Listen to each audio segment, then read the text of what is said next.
S ಮತ್ತೆ ನಿಮ್ಮ ಹತ್ರ ಬರ್ತೀನಿ ಸರ್, ಹಾಗೇ ಇರಿ. ದಿಲೀಪ್ ಸರ್, ಈಗ ದರ್ಶನ್ ಅವರ ಕೇಸನ್ನು ನಾವು ಡೇ ಒನ್ನಿಂದ ನೋಡ್ತಾ ಇದ್ದೀವಿ. ಬಟ್ ಬೇರೆ ಬೇರೆ ಕೇಸ್ಗಳಲ್ಲಿ ನೋಡಿದ್ದೇವೆ ಸರ್, ಟ್ರಯಲ್ ಅನ್ನುವಂಥದ್ದು 10 ವರ್ಷ ಹೋದಂಥ ಉದಾಹರಣೆಗಳಿದ್ದಾವೆ. ಆಮೇಲೆ ಶಿಕ್ಷೆ ಆದಂಥ ಕೇಸಸ್ಗಳು ನೋಡಿದ್ದೀವಿ. ಬಟ್ ದರ್ಶನ್ ವಿಚಾರದಲ್ಲಿ ಈಗ ಸಾರ್ವಜನಿಕವಾಗಿ ಚರ್ಚೆ ಆಗ್ತಿರೋದು ಇನ್ನೂ ಒಂದು 2-2.5 ವರ್ಷ ಹೋಗ್ಬೋದು ಅಂಥೇಳಿ. ಬಟ್ ಕೆಲವೊಬ್ರು ಹೇಳ್ತಾ ಇದ್ದಾರೆ, ಇಲ್ಲ ಬೇಗನೆ 6 ತಿಂಗಳ ಒಳಗಡೆ ಟ್ರಯಲ್ ಮುಗೀತಿ ಅಂಥೇಳಿ. ಈ ಸಮಯದ ಬಗ್ಗೆ ಹೇಳೋದಾರೆ ಸರ್? ನೋಡಿ, ಇದರಲ್ಲಿ ಸಾಕ್ಷಿಗಳು ಎಷ್ಟು ಜನ ಇದ್ದಾರೆ ಅನ್ನೋದು ಇಂಪಾರ್ಟೆಂಟು. ಸೊ ಫಾರ್ ಎಕ್ಸಾಂಪಲ್, ಇವತ್ತೊಂದು ಬರೀ ಹಿಯರ್ಸೆ ವಿಟ್ನೆಸ್ ಅಂದರೆ ತಾಯಿ, ಹೌದು, ನನಗೆ ಈ ವಿಚಾರ ತಿಳಿತು, ನಾನು ಆಮೇಲೆ ನೋಡಿದೆ ಅಂತ ಹೇಳೋಂಥ ವಿಚಾರನೇ ಇವತ್ತು ಒಂದಿನ ಮಾಡಿದ್ದಾರೆ. ಹೌದು. ಸೊ ನಾಳೆ ತಂದೆದು ಇಟ್ಕೊಂಡಿದ್ದಾರೆ. ಸೊ ಈ ಎರಡೂ ಜನ ವಿಟ್ನೆಸ್ಗಳು ಅಂತ ಏನು ಇಂಪಾರ್ಟೆಂಟ್ ವಿಟ್ನೆಸ್ ಅಲ್ಲ, other than saying the identifying the body of a deceased ಸನ್.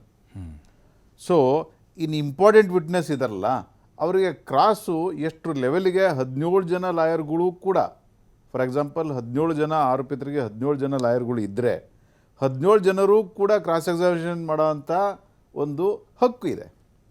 ಆ ಹಕ್ಕನ್ನು ಕಸಿಯೋ ಅಂಥದ್ದು ಯಾರಿಗೂ ಕೂಡ ಅದಕ್ಕೆ ಅವಕಾಶ ಇಲ್ಲ. ಹಾಗಾಗಿ ನೀನು ಇಷ್ಟೇ ಗಂಟೆ ನೀನು ಒಂದು ಕ್ರಾಸ್ ಎಕ್ಸಾಮಿನೇಷನ್ ಮಾಡಬೇಕು, ಇದೇ ಕ್ವಶನ್ ಕೇಳಬೇಕು ಅಂತಲೂ ಕೂಡ ಇಲ್ಲ. ಓಕೆ ಸೊ ಈ ಕ್ರಾಸ್ ಒಬ್ರದ್ದು ಎಷ್ಟೊತ್ತಾಗುತ್ತೆ ಅಂತ ಯು ಕೆನಾಟ್ ಪ್ರಿಡಿಕ್ಟ್. ಒಂದು ದಿನ ಒಬ್ಬರು ಕ್ರಾಸ್ ಮಾಡ್ಬೋದು, ಇನ್ನು ಉಳಿದವರೆ 14 ಜನಕ್ಕೆ ಕ್ರಾಸ್ಗೆ ಟೈಮ್ ಕೊಡಲೇಬೇಕಲ್ಲ. ಸೊ ಫಾರ್ ಎಕ್ಸಾಂಪಲ್, ಇವಾಗ ಜಯಲಲಿತಾ ಕೇಸಲ್ಲಿ ಅದಕ್ಕೆ ಅಂತ ಒಂದು ಸ್ಪೆಷಲ್ ಕೋರ್ಟ್ ಮಾಡಿಬಿಟ್ಟಿದ್ರು. ಹೌದು. ಆ ಸ್ಪೆಷಲ್ ಕೋರ್ಟ್ ಮಾಡಿದ್ದಕ್ಕೆ ಅವರು ಡೇ ಟು ಡೇ ಬೇಸಿಸಲ್ಲಿ ಅಥವಾ ಒಂದು ತಿಂಗಳಲ್ಲಿ 1 ವಾರ 15 ದಿನ ಈ ಥರ ಹಾಕ್ಕೊಂಡು ಕೇಸ್ ನಡೀತವ್ರು. ಏನಕ್ಕೆ ಸಾಕ್ಷಿಗಳು ಹಲವಾರು ಇದ್ದಾರೆ, 100 ಜನ ಸಾಕ್ಷಿಗಳಿದ್ದಾರೆ, ಅದರಲ್ಲಿ ಸಾವಿರಾರು ಡಾಕ್ಯುಮೆಂಟ್ಗಳಿದ್ದು. ಹಾಗಾಗಿ ಇನ್ನು ತಮಿಳ್ನಾಡಿಂದ ಸಾಕ್ಷಿಗಳನ್ನ ಕರ್ಕೊಬರ್ಬೇಕಾಗಿತ್ತು. ನ್ಯಾಚುರಲಿ ಟೈಮ್ ಕಿಲ್ಲಿಂಗ್ ಆಗೇ ಆಗುತ್ತೆ.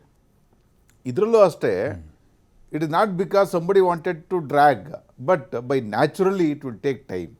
It is not possible for a judge to take up the matter on day-to-day basis and to dispose of, because it is not so a case which is a summary case ಅಂತ ಹೇಳ್ಬಿಟ್ಟು ಅಲ್ಲ, ಅಥವಾ summons case ಅಂತನೂ ಅಲ್ಲ. It's A warrant trial. So ಅದಕ್ಕೆ ಆದಂಥ ಒಂದು ಪ್ರೊಸೀಜರ್ಗಳು ಇರ್ತವೆ. So I cannot predict. So ಒಂದು 6 ತಿಂಗಳಲ್ಲೇ ಮುಗಿಯುತ್ತೆ, 1 ವರ್ಷದಲ್ಲೇ ಮುಗಿಯುತ್ತೆ, ಅಥವಾ 2 ವರ್ಷದಲ್ಲೇ ಮುಗಿಯುತ್ತೆ ಅಂತ.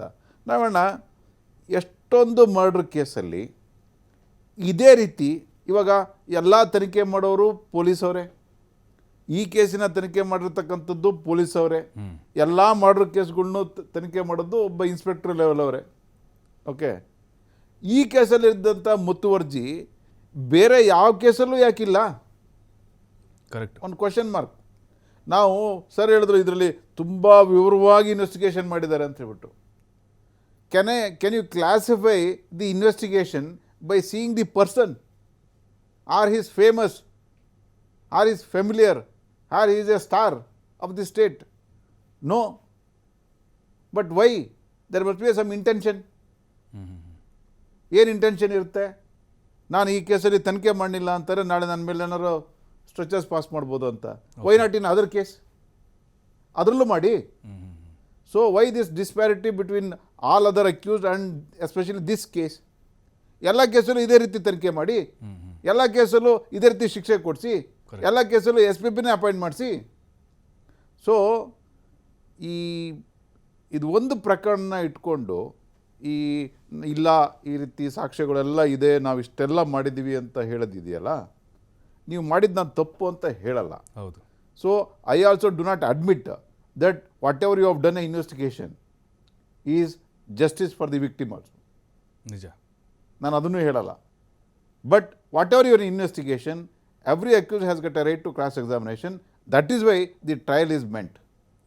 ಟ್ರಯಲ್ ಅಂದರೆ ಇದಕ್ಕೋಸ್ಕರನೇ ಇರೋದು.